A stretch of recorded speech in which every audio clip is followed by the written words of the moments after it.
حضرت مولانا شیخ الحدیث محمد زکریا قدس سرہ اب بیتی میں صفحہ نمبر 438 پر فرماتے ہیں، تصوف میرے اکابر کا اہم ترین مشغلہ ہے، وہ کہ سچے مصادق تھے۔ ایک جانب فقہ حدیث اور علوم ظاہرہ میں اگر ائمہ مجتہدین اور ائمہ حدیث کے حقیقی جانشین تھے، تو دوسری جانب تصوف کے ائمہ جنید و شبلی رحمہ اللہ کے قدم بقدم ان اکابر نے تصوف کو فقہ و حدیث کے ماتحت چلایا اور اپنے قول و فعل سے بتلایا کہ یہ مبارک فن حقیقت میں قرآن و حدیثی کا ایک شعبہ ہے، اور جو رسوم و بدعات اس مبارک فن میں بعد زمانہ سے پڑ گئی تھی ان کو چاند دیا۔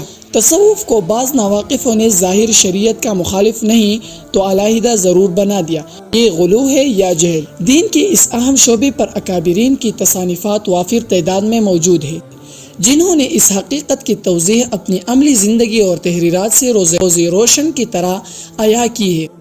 مجھ جیسے کم علموں کے لیے اس موضوع پر لب کشائی اور کچھ لکھنا در حقیقت سورج کے سامنے چراغ جلانے کے مترادف ہے۔ تاہم واقعہ یہ ہوا کہ بندہ آج سے تقریباً 35 سال قبل ولی کامل حضرت قطب الاقطاب شیخ المشائخ محمد شیرین المعروف مرغزار بابا جی کی خدمت میں اصلاح کی غرض سے مسلسل حاضر ہوتا رہا۔ اسی دوران ہر سلسلوں کے مکمل اسباق و اسناد حاصل کر لے اور ضبط تحریر میں لائے، پھر دل میں داعیہ پیدا ہوا کہ اس مجموعہ کو شائقین طریقت کے استفادے کے لیے شائع کروں۔ چنانچہ ان اسباق و اسناد کے ابتدا میں بطور مقدمہ بندہ نے تصوف سے متعلق کچھ ابحاث بھی شامل کیے، جس کو خود حضرت اقدس مرغزار بابا جی اور ان کے تلامذہ نے بے حد پسند فرمائی۔ بابا جی رحمہ اللہ کے ایک تلمیذ خاص مولانا حافظ عثمان شاہ آفتاروجبہ نے اس پر شیخ الحدیث مولانا محمد صدیق الازہری دامت برکاتہم العالیہ سے تقریض بھی حاصل کیا اور 1992 میں اس کی شائع کرنے میں میرے ساتھ بھرپور تعاون فرمایا۔ اللہ تعالیٰ ان کو جزائے خیر عطا فرمائے۔ اس طرح میں اپنے مشفق و قائد شیخ الاسلام علامہ قاضی فضل اللہ ایڈوکیٹ مدظ اللہ کا بھی انتہائی مشکور ہوں، جنہوں نے سلوک کامل اور سوانح حیات مرغزار بابا جی پر مفید اور جامع تقریض تحریر فرمائی ہے۔ اللہ تعالیٰ ان اکابر کا سایہ رحمت امت کے